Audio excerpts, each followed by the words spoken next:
Today at 5, stiff jaw, headaches, and sore neck. If you're waking up like this, you're not alone.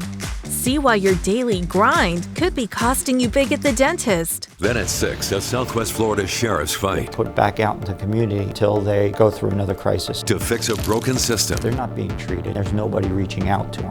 before it's too late. 20 years later, we're still addressing many of the same issues. Tonight at 6 on NBC2.